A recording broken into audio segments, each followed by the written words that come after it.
Shauna Rohbock, one of our locals here, going to Vancouver pretty soon. Shauna, thanks so much for joining us here. Thanks for having me. What is this like right now? I mean, the scene here, we got all sorts of people asking for autographs, nice little kids. We got media doing interviews. Everybody's getting excited. Olympic fever going on here, just like we had in Salt Lake City a while back. But Shauna, you're going to Vancouver. You're one of the favorites, obviously. And what is this like right now to get ready to go back again? It's crazy, I mean, the last Olympics were in Torino, and I didn't come home. So being home now in North America, it's been insane. Constant emails, constant phone calls. I mean, it's been crazy, but I think in the next few weeks, hopefully it dies down a little bit. Are you ready for the culture shock of Vancouver here? I'm sure it's going to be the language, the food. I know, it's going to be horrible. No, I'm excited for the energy that it's going to bring. I think it's going to be so much more energy than the Italians brought. I think they're going to try and outdo us here in Park City, which isn't going to be doable, but they're going to do their best. Now, how many people do you have going up? Since this is obviously closer to your home, do you have a lot of friends and family going up that'll get to see you? Yeah, I have a lot of friends. My parents are finally going to make it out. They weren't able to come to Torino, which I was kind of glad because they'd never been over to Europe, and I would have stressed. But I'm glad that they're going to be able to make it to Vancouver. How many people do you think you have going? I have no idea. What's the ticket situation like then for y'all? Do you get tickets, or is everybody just on their own? We get 2 tickets, that's it, and then everybody else is on their own. Unbelievable. What are seats like for it? I don't know. I think there's some stadiums by the start and the finish, and then everything else is standing. Okay. I wanted to ask you, do you still have Buddy? Do you still use Buddy? I do. Tell the people who Buddy is here. Buddy won the gold medal here in 2002. I did not name him. Jill Bakken, who won the gold medal here, actually named him. I know it's a horrible name, but I couldn't change it. After the sled wins, Buddy is my sled. But after you win a gold medal, you can't change the name of the sled. And then you win a silver medal, obviously you can't change the name. And hopefully another gold medal, then it can never be changed. Now, is there a sticker on it that says Buddy or anything No, like that? he's ghetto. Buddy is super ghetto.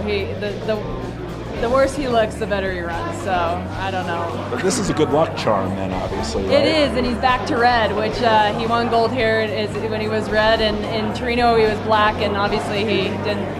He only thought it was worthy of silver. So hopefully red again will bring the gold. Now, you live awfully close to here, so what is this like to be home right now? Oh, it's great. I mean, I was gone for 5 months in Torino before those games, and I could not wait to get home. So the fact that I'm able to come home right before the Olympics, dump all my stuff off, because I know a lot of my teammates are still traveling from Europe and they haven't been able to be home. So to be able to drop my stuff off and head to Vancouver with no baggage is great. So you've got a background in BYU soccer, obviously, and what is soccer like compared to bobsled? Are there any similarities we can take from it? No, I mean, I'm warming up here. We come back to the altitude, and I'm like, oh my gosh, I'm gonna die.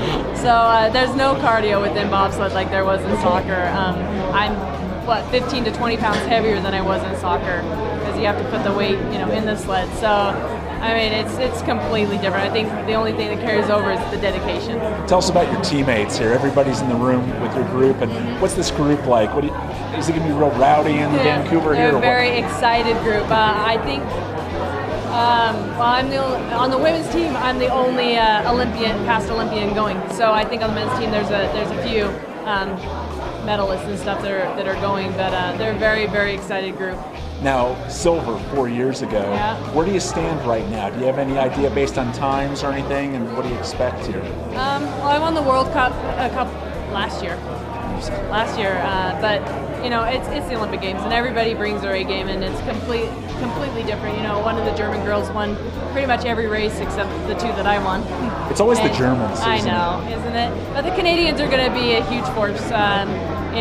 They're training there, so they have that on us. A couple more runs. Now, you were kind of humble there because you won the World Championships in Vancouver, right? World Cup. On this track. Yeah.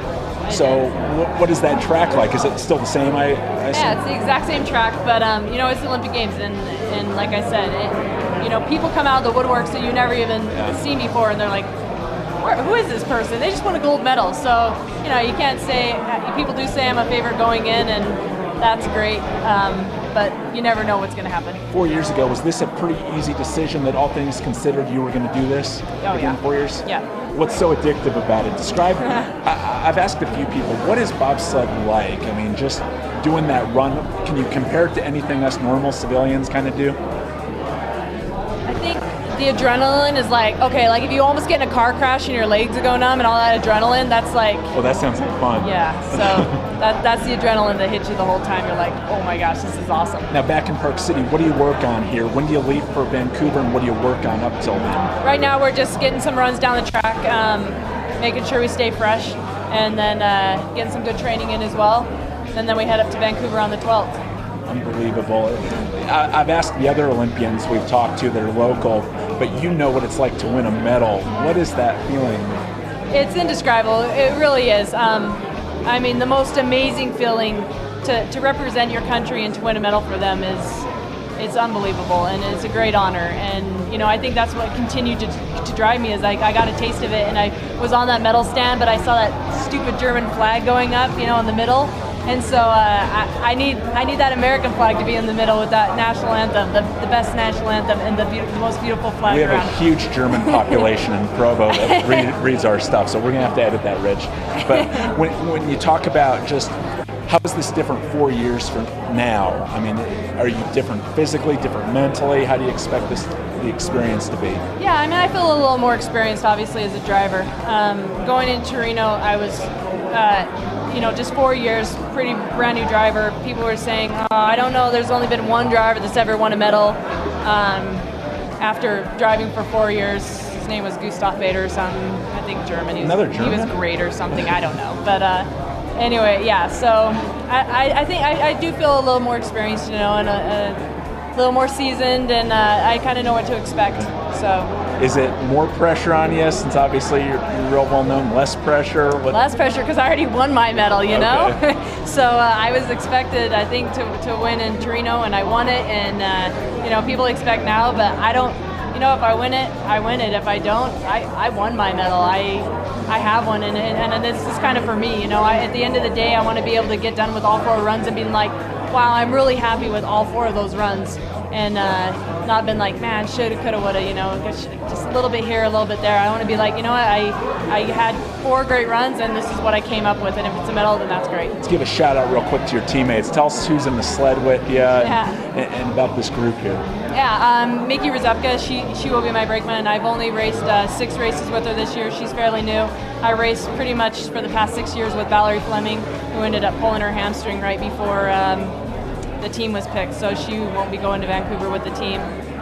But Mickey's done a great job for me for the past 6 races, and I think we'll do a great job in Vancouver. Is it? You got to be real close, don't you?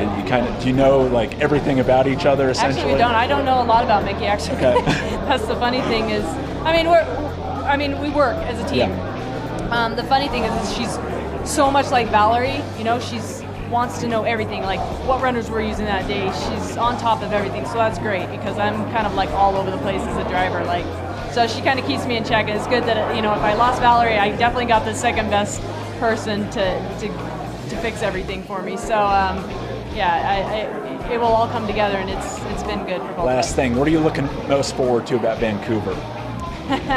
I'm looking forward to getting it started. I just want to get on the track, get my 6 training runs done, and feel comfortable going into the races. I'm Jason Franchuk, Shauna Rohbock, buddies around here somewhere. Good luck, Charm. Thanks for tuning in.